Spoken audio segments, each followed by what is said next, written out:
name is Kathleen Taylor, and I'm going to be the host today for The Doctor Is In.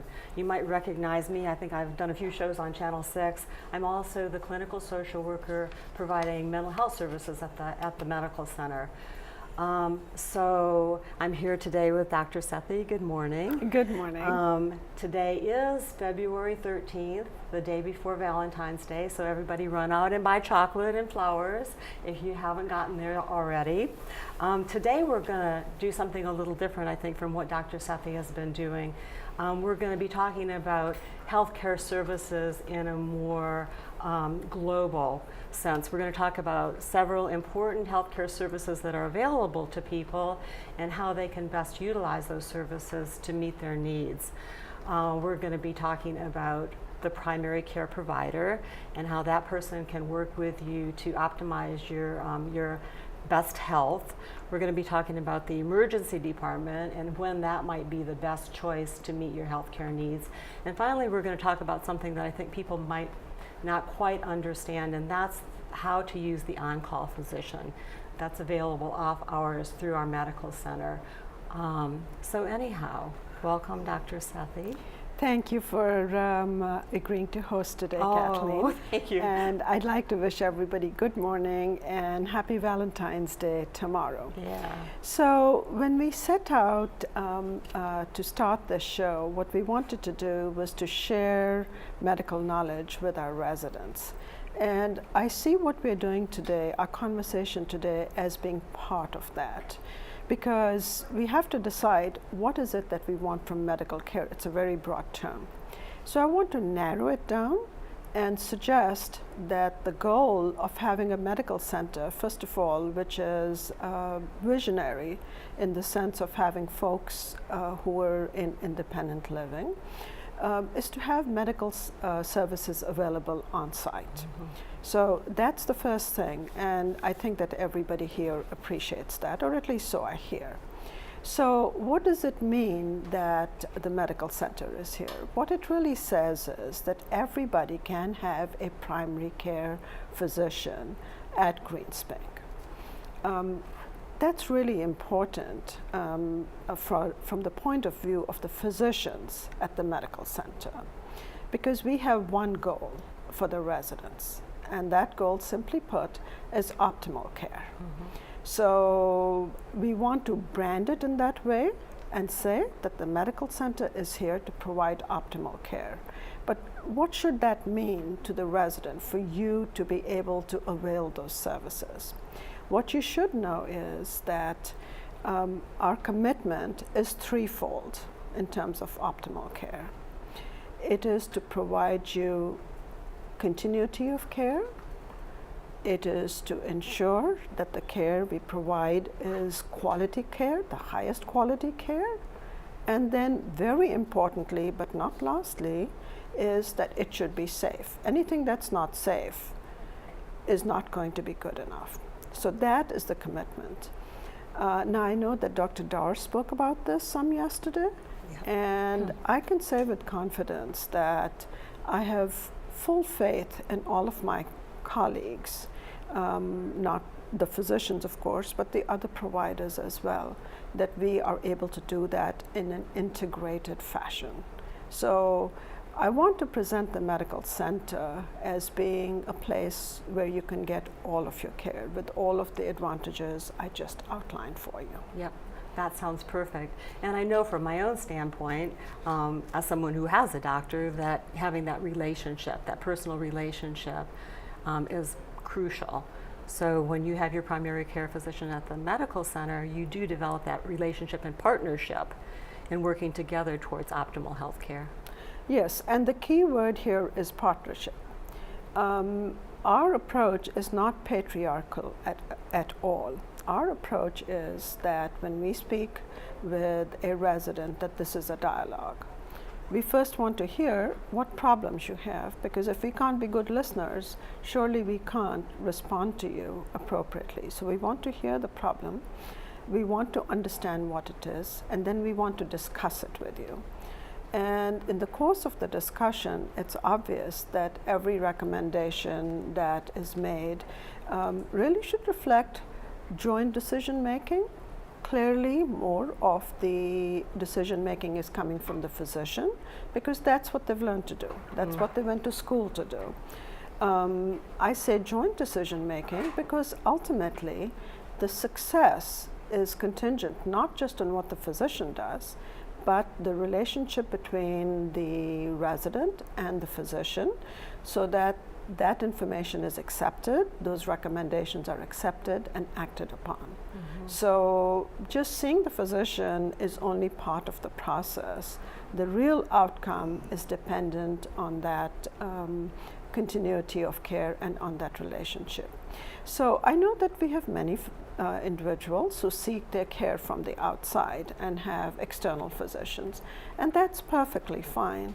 But I will say this, that when we're on call, many times we'll get calls from residents who have external physicians. And even though they're care path patients, they call us because they say, well, there's no way I can reach my physician. Or if they're getting their primary care at the medical center and they have a specialist whom they see on the outside, they still will call and say, well, I tried to call and I haven't found anybody yet. What should I do? Well, I was going to just interrupt for a minute. Can you explain a little bit more about how CarePath works and how you do still have the information that you need to have for the patient that is under CarePath? Yes. So CarePath simply means that you have made a decision that you're going to continue to seek all of your care outside, including your primary care physician and the specialists. But that also means that you're enrolled with the medical center. And we see you at least annually, sometimes semi-annually, but at least annually. And the purpose of that visit is to make sure that we remain aware of all your medical problems. We ask, if you are a CarePath patient, to ask your physician to send us a couple of office notes and the lab work that they've done. We don't want for it to be redundant. We don't want it to be wasteful of your time, but we want to ensure that when you need the help, we are informed. If we are not sufficiently informed, then we will not be able to do what is optimal for you. So CarePath simply means that you have external physicians, but it also means that if you have, say, a problem that suddenly comes up and you don't want to go outside or call your primary physician, you can still come to the medical center. Sounds good. So we were going to talk a little bit about the emergency department and how a resident would make a decision or think about the emergency department rather than the medical center, rather than other kinds of alternatives. Yes, and that's really important. So the medical center is really like a physician's office. That is what it is primarily. But we do have the ability to see you for a problem that you may have encountered the same day. Of course, we do not ask you to come to the medical center if there's truly an emergency. But what we want you to do to determine what you should do and what is the best route for you if you're really sick is to pull the cord. Let security come and see you, make an assessment, and what security will do is, if it's in the daytime, they should call the medical center. If it's after hours, that is after 5 o'clock in the evening or on the weekend, they should call the physician on call. So many individuals have said to me they didn't know that there is a physician on call. There is a physician on call and we are available very promptly. So there are no extended waiting periods. There might be some sentiment out there that they'll never be able to find the physician on call. That is absolutely not the case. We are available very promptly. And so whether you call on your own with a question, and when you do, please be sure that you are available to answer your phone and that you've ensured that the acoustics around you are good. What that means is turn your television down, make sure that when the physician speaks to you that you can hear well and have your hearing aids, and that can only but help. So if security calls us, then we can speak to security. What we hope to do is that when security calls us and says the person's blood pressure is high, the resident's blood pressure is high, we can ask security a couple of questions, such as what are the medicines they're taking? And you can help yourself by ensuring you have your medication list on your fridge. So in that situation, it would depend on what your blood pressure is. If you're taking previous blood pressure medications, we may make some modifications depending on the blood pressure level and say, take an extra dose of this. And if we want security to recheck your blood pressure, we can ask them to come back and do a recheck.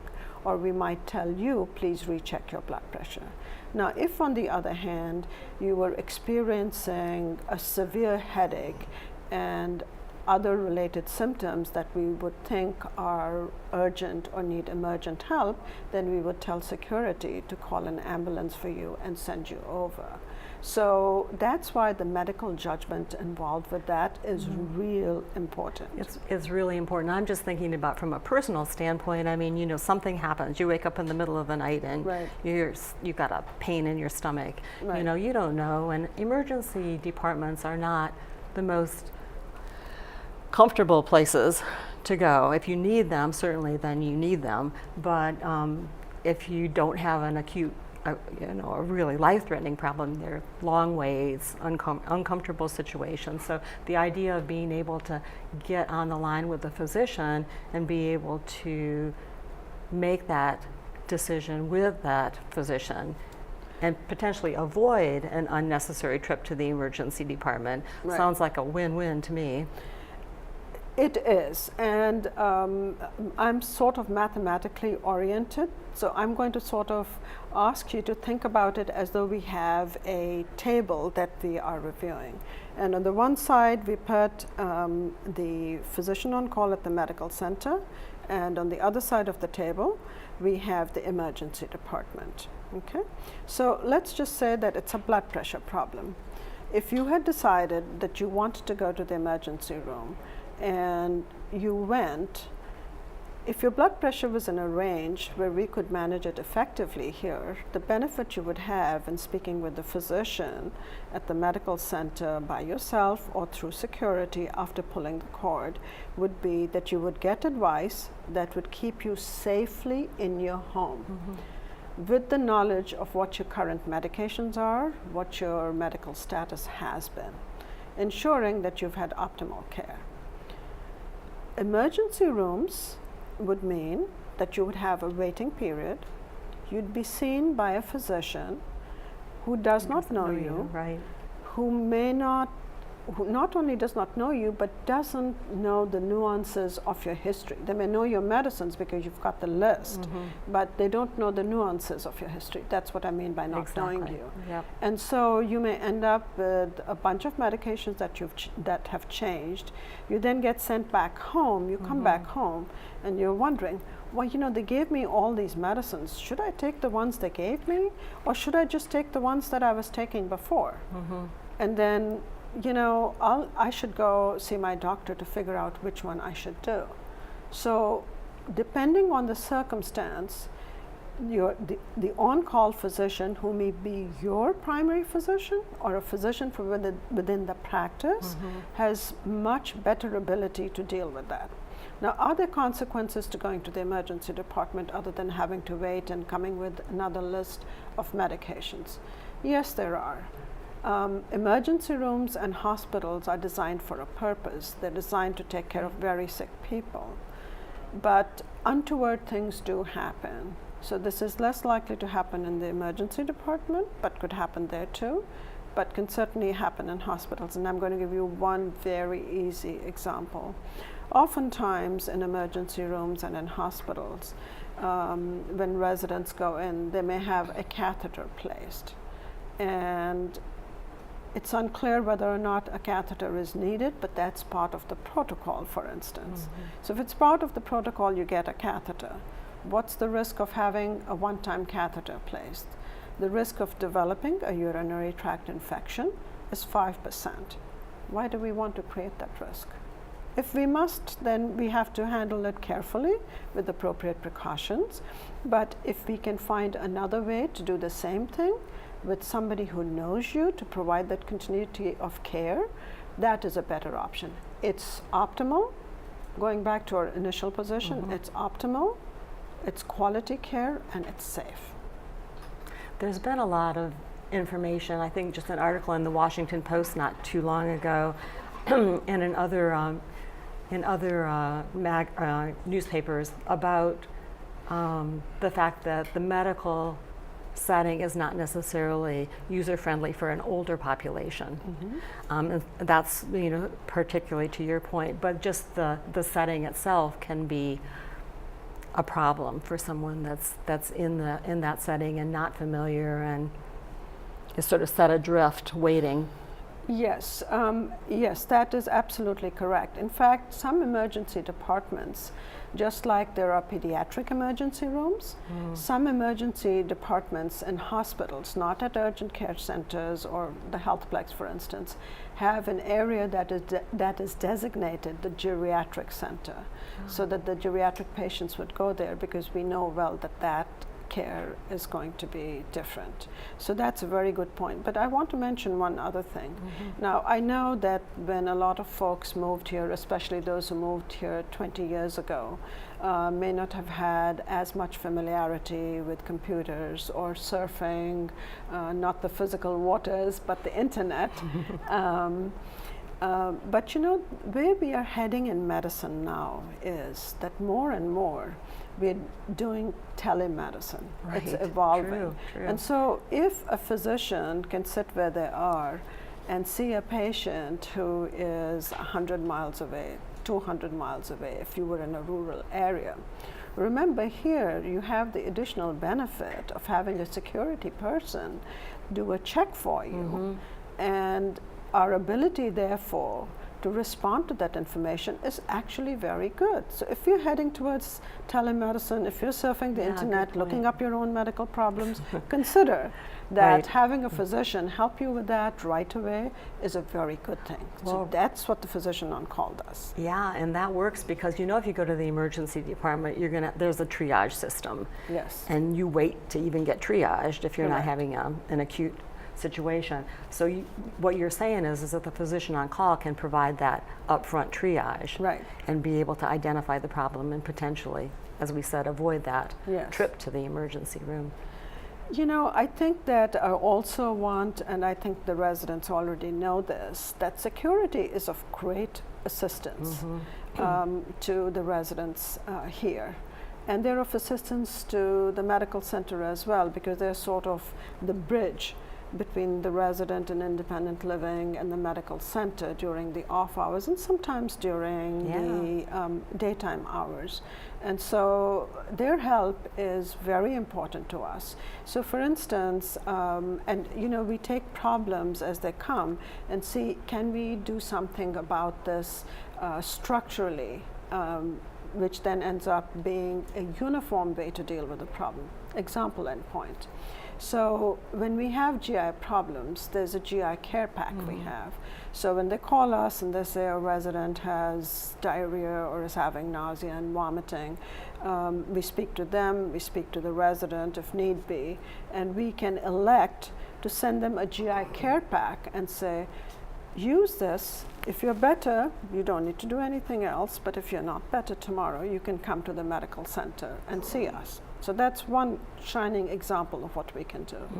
Another good example is, and this is something that is ongoing, it's not resolved, and it's going to take continuous work, but we want you to know we recognize it. So falls are common in our community. Just so as you don't feel, if you're watching us, that you are the only person who's fallen. The statistics are, and I know I've mentioned them on this show before, 1 out of 3 individuals above the age of 65 falls every day. This is all comers. Some fall more so than others if they have disorders in their gait and can't walk well.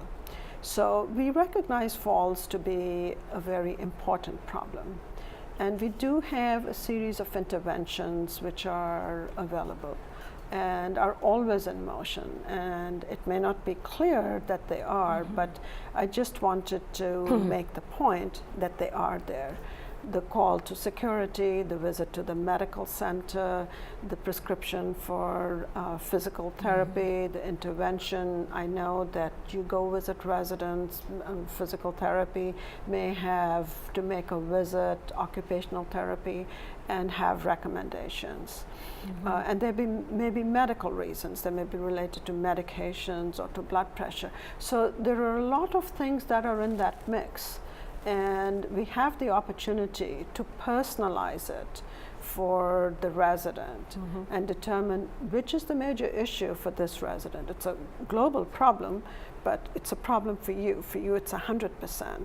And so whether it's the balance class or it's yoga or, you know, exercising at the gym every day, Exactly. whichever one of those interventions are appropriate for you, we are going to want to recommend to you.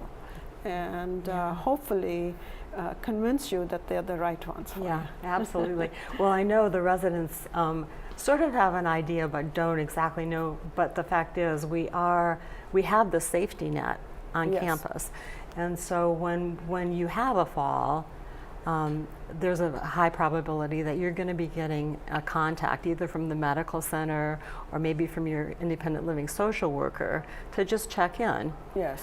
Because we do take it seriously, and sometimes people just want to kind of forget that it happened. So we've been talking a little bit about care coordination and integration of services in our community and how there are so many different people that are working together to support our residents and their optimal health care. That's absolutely right. And to add to that, you know, the medical center and all of the providers and the teams that are there to support the community, medically speaking, having a primary care physician is important, as everybody knows, to ensure that we've got continuity of care, which we spoke about at the beginning. Secondly, to avoid unnecessary care. So a visit to the emergency room that is unnecessary is unneeded care if we can safely manage it here. And then thirdly, we also want to ensure that we coordinate with all of the specialists.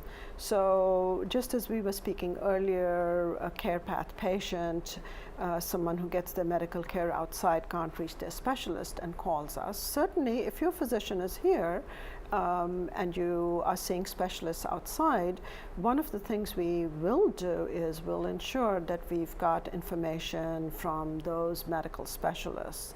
So for instance, yesterday or the day before or every day actually, we'll see someone where it'll be necessary to get that specialist input right away, and we'll ensure either we'll make a phone call or we'll have done it in advance of your visit to ensure that it's not fragmented. So wonderful as the American health system is, it has great opportunities for improvement. And one of those major opportunities is to avoid redundancy and to ensure that we coordinate the care so that we don't have fragmentation. So you can't be a heart to a specialist, a stomach to a GI doctor, and legs to a neurologist. Your pieces then. Yes. So the primary care physician ensures that we put the pieces of that puzzle together. And if they're not fitting, then we've got to find out why they don't fit, so we can make that happen. So that coordination of care is much easier to do when you have a physician here because you have easy access to them. And if you can't get your external physician on the weekend for 24 hours or maybe the whole weekend, you can do it very quickly here. We're a phone call away, literally. I know. That's so great. I think that it's something that people maybe have not quite been cognizant of, so it's good that we're talking about this. I know one thing else that you said that makes me want to add something is we are an integrated system of healthcare, but the resident also is a big part of that. So the responsibility that the resident has for making sure that they have the consultants get the information to you, and they get all of the information to their physician, their primary care physician, so that you can help them make that good informed decision that we're looking for. Right, and the best analogy is we are a railroad track, but you know, you've got the rails, there are two rails, but then they're connected. And we've got to make sure the one side of the rail, the physician, the other side, the resident, are connected. And if we are not connected, then we can't be very successful. And at the end of the day, we've got to make sure that your health is good, and the way we make it sure of that is not by just ensuring we have processes in place, but ensuring we've got good outcomes. So good conversations with your doctor, asking a lot of questions is the key to ensuring optimal health. Exactly right. And that no person has to do it on their own, but no doctor can do it on their own either. Right. You guys have to have that open, honest communication and come to the decision together as a team. Yes. I like the sounds of that. Yes. Yeah. So I think, do you have any parting words or anything that you would like somebody to remember out there? We've said it all, huh? Positive, remain positive.